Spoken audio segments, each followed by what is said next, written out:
양심이라고 부르는 게 제일 좋은 것 같습니다. 명확히 표현하자 보면 말이야 많죠. 조선시대 선비들은 천리라고 불렀습니다. 하느님의 이치, 천심, 하느님 마음. 천심이 양심이죠. 양심 또 진심, 불교에서는 참마음, 진심 그럽니다. 그 말도 좋죠. 저는 그래서 왜 근데 이 심을 자꾸 붙이느냐 하느님에다가 우리 안에서 신을 찾는 게 일단은 저는 자명하다고 봅니다. 밖에 있는 신을 우리가 찾을 수가 없고 우리 안에서 하느님을 찾아야 되니까 우리 마음 중에 제일 순수하고 올바른 영역을 찾아서 그 자리에다가 하느님이라고 붙이는 게 일단은 제일 좋은 것 같습니다. 그래서 제일 오해 여지도 적고 종교 간에도 서로 성경에도 양심의 증거니 양심은 늘 얘기합니다. 양심의 그 증거, 양심의 입증이란 말도 쓰고 이런 식으로 양심은 늘 하느님 편이라는 거는 어디나 공통이니까 철학자들 중에 그럽니다. 루소가 그랬나요? 인간이 가진 것 중에 오직 양심만이 신에 도달할 수가 있다. 이런 얘기들. 그러니까 제일 신성하더라는 거예요. 인간이 가진 부리는 욕심들은 다 보면 추한 것도 있고 다 이렇게 어둠이 많이 섞여 있는데 순수하게 해서 우러나오는 그 양심 하나만은 참 고결하더라는 겁니다. 신이 있다면 양심이구나라고 본 철학자들도 많았고 그래서 모든 사람들한테 얘기하기 제일 좋은 거는 하느님은 양심이다 이렇게 말씀드립니다. 다만 또 하느님이라고 부를 수도 있는 거죠. 그래서 우리 민족한테는 하느님이란 표현이 제일 맞죠. 이슬람 가면 하느님이란 뜻입니다. 알라라고 부르지 않습니까? 근데 내용은 하느님이란 뜻이거든요. 다 어디나 이름은 다르지만 부르는 그 뜻은 하느님이라는 거니까 우리 민족이 하느님이니 이렇게 하느님이니 이렇게 불렀던 그 존재이고 또 우리에게 있어서는 양심이고 우리에게는 양심이고 또 그 자체로는 하느님인 그 자리 이렇게 표현하는 게 저희는 제일 편하더라고요. 다른 얘기들은 다 이제 혹시 종교를 갖고 계시면 그 종교에 맞게 부르시라 저희는 그렇게 권합니다. 마음에서 편하신 걸로 권하시되 의미는 정확히 알고 갑시다 하는 겁니다. 그래서 성령이다 그러면 막연하잖아요. 성령, 나를 도와주신 어떤 인격적인 존재를 상상하기도 하고 내가 상상해서 느끼는 그 성령 말고요. 진짜 우리 마음 안에서 성스럽다고 느끼는 그 성령의 작용은 양심 나올 때밖에 없습니다. 다를 때가 없어요. 양심 나올 때 말고 성스럽다고 느낄 만한 그 영을 느끼실 수가 있나요? 그 다른 방식으로. 그래서 예전에 서양에서 가장 영향력 있는 목사 중에 한 분도 그런 주장을 했어요. 성령 부흥회 가면 다 뛰고 있더라는 겁니다. 노래를 부르고 뛰고 있고. 근데 그분은 그런적인 질문을 합니다. 성경에서 성령을 느낄 때 증상은 모든 사람들이 성령을 진짜로 느꼈다면 거룩해졌다. 왜 거룩해진 사람은 안 나오고 부흥회를 가면 혼자 막 좋아가지고 무아지경에서 뛰느냐는 거죠. 뭔가 요즘 성령 부흥회 잘못된 거 아니냐 이런 지적하는 걸 들은 적이 있어요. 이거 목사님의 증언입니다.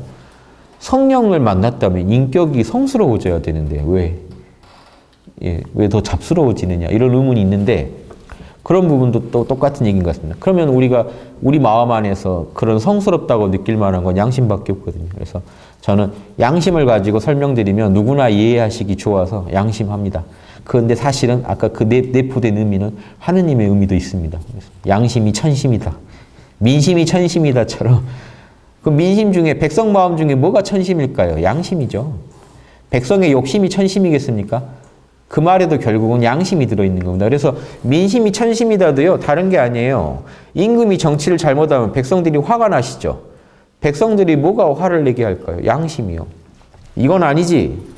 리더가 저러면 안 되지 하는 그 부당하다는 마음은 어디서 나올까요? 정의감에서요. 즉 민심이 천심이라는 얘기는요. 백성들 마음 속에 하느님 마음이 다 살아있기 때문에 백성이 화내면 하느님이 화낸 거라고 생각하고 조심하라는 경고를 줄 때 쓰는 겁니다. 민심이 천심이다. 그래서 결국 우리 마음 안에 하느님 마음이 다 살아있고 그게 양심이다. 저희는 그렇게 말씀드립니다. 그래서 양심한테 경배드리세요. 나를 지금까지 그래도 죄 안 짓게 끌고 오신 건 양심밖에 없습니다. 이게 보혜사 성령이지 다른 겁니까? 나를 보호해주고 나한테 은혜를 계속 베풀어 주신 분은요. 양심이에요. 그래도 옆에 지나가다 옆에 차 하나 기분 나쁘면 기스라도 내고 갈 텐데 꼭 참게 하신 건 양심이고요. 지나가다 아주 좋은 물건 봐서 그냥 주인이 없어 보여서 집어버리고 싶었는데 그래도 놔두고 가는 건 양심이고요. 길 가다가 1000만 원 주었을 때 경찰서로 갈까 집으로 갈까 하다가 그래도 경찰서로 가는 건 그것도 그렇게 나를 인도한 건 양심입니다. 양심이 지켜주니까 우리 그래도 이렇게 도깨비같이 안 산 거예요. 이런 인간의 모습을 하고 산 겁니다. 인간 안에서 양심이 얼마나 잡아주고 있는지 몰라요. 양심의 실체를 느낄수록요. 양심 아니면 우리 인간 애저녁에 지금 몽둥이 들고 거리 돌아다닙니다. 이렇게 옷도 안 입어요. 이것도 예의를 갖춰준 거죠. 뭔 짓을 할지 모릅니다. 양심이 있어서 그래도 짐승처럼 안 살고. 짐승보다 더 하죠. 인간이 양심을 버렸을 때는 짐승보다 훨씬 더 가거든요. 예. 그걸 양심이 잡아주고 있어요.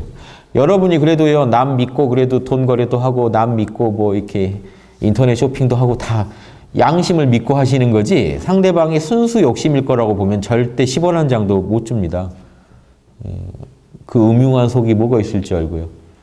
그런데 그 깊이를 뭐죠?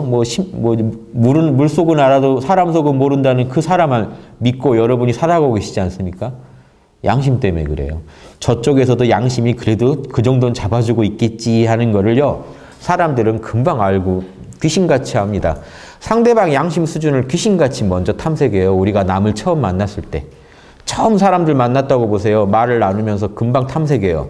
이 사람이 신뢰할 만한 사람인지, 이미지가 있는지 금방 탐색합니다. 말 한마디 딱 나눠보면 알아요. 말을 이렇게 아유 안녕하세요 했는데 예? 하고 딱 그러면 무례하구나.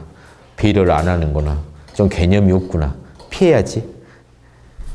되도록이면 이 사람하고는 말을 많이 안 나눠야겠구나. 금방 계산해요. 왜 그럴까요? 여러분이 양심적이시지 않았는데 왜 그랬을까요? 기본적으로 양심이 있으니까 양심이 뭔지도 알고요. 양심 안 지키는 사람 못 믿을 거란 것도 알고요. 여러분의 또 마음이 욕심이죠. 욕심도요, 양심적인 사람을 좋아해요. 왜냐하면 내 욕심을 충족하려면요, 상대방이 날 좀 배려해 줘야 되거든요. 근데 욕심이 욕심꾼 만나면 아주 질색하죠. 내 욕심을 자꾸 침범하니까요.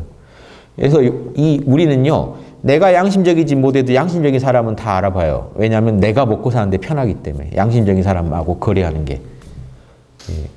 이렇게 결국 우리는 욕심도 양심을 좋아하고 있고 베이스에 양심을 깔고 있고 양심 아니면은 이 욕심이 어디까지 달려갔을지도 모르는 이런 실존 속에 살고 있기 때문에요.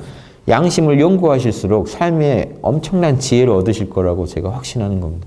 삶이 지혜로워지시, 뭔가 안 풀리던 게 풀려요. 왜 내가 그렇게 속이 내가 시끄러웠는지를 이해하시게 될 거예요. 단순한 내 욕심만이 아니었던 것 같은데 왜 그랬을까? 내 양심 때문이었구나.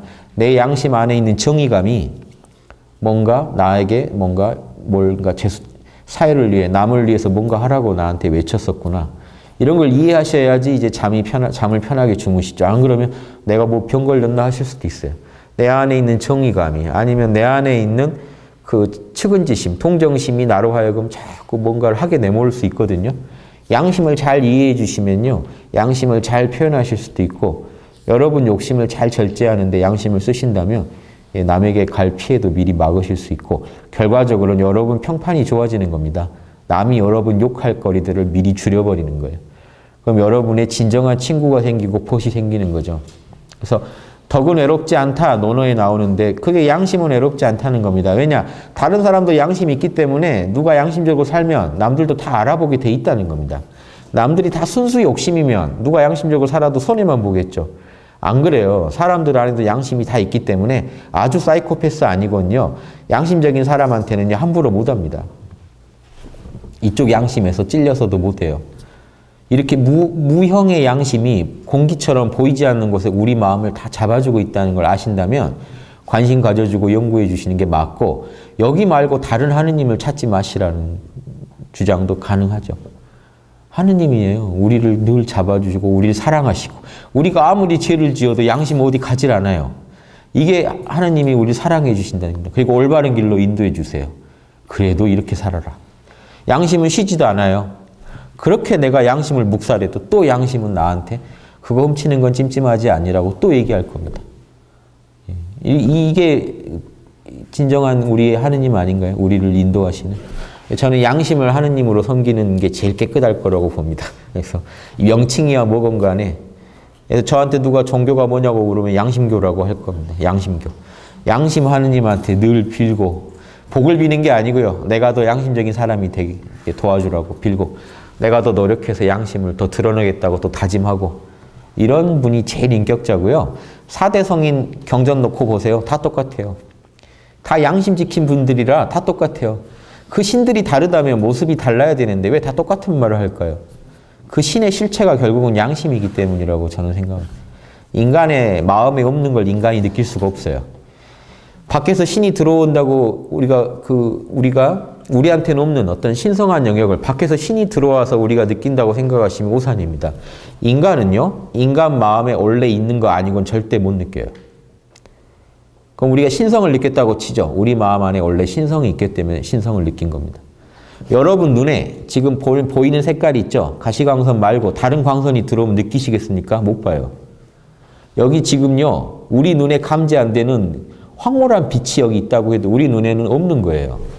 마찬가지로 우리 마음에 감지가 안 되는 것들은요, 애초에 감지할 수 없는 것들은요, 신이 나타나도 우리는 못 느끼게 돼 있어요. 즉, 우리가 황홀경을 느끼고 신성을 느낀다는 얘기는요, 우리 마음 안에 신성이 있기 때문에 그래요.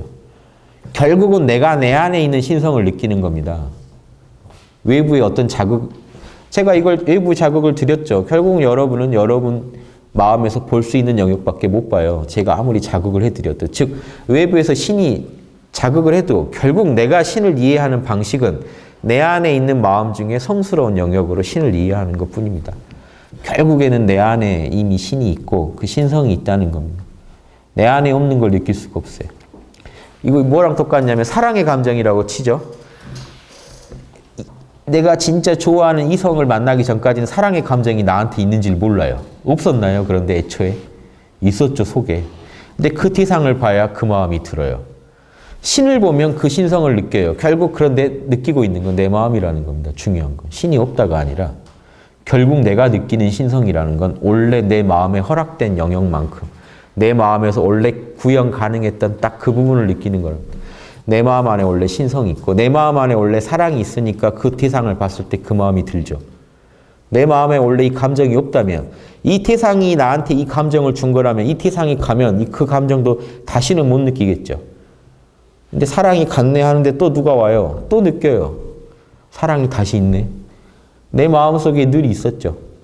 적합한 대상을 만났을 때만 나온 거죠. 즉 여러분도 하느님을 계속 느끼고 싶다. 몰라 괜찮아를 통해서 적합한 환경만 만들어주세요. 하느님은 걱정 속에서는 잘 안 나와요. 우리가 사실이 계시는데 우리가 잘 못 느껴요. 하느님을 느끼기 최적의 조건은 생각, 감정을 내려놓고 편하게 쉴 때입니다. 그때 우리는 가장 지복의 상태를 느낄 수가 있어요. 결국 그 마음은 이미 여러분 안에 있는 거예요. 늘 있는데 그 조건을 갖춰줘야 나오더라는 겁니다.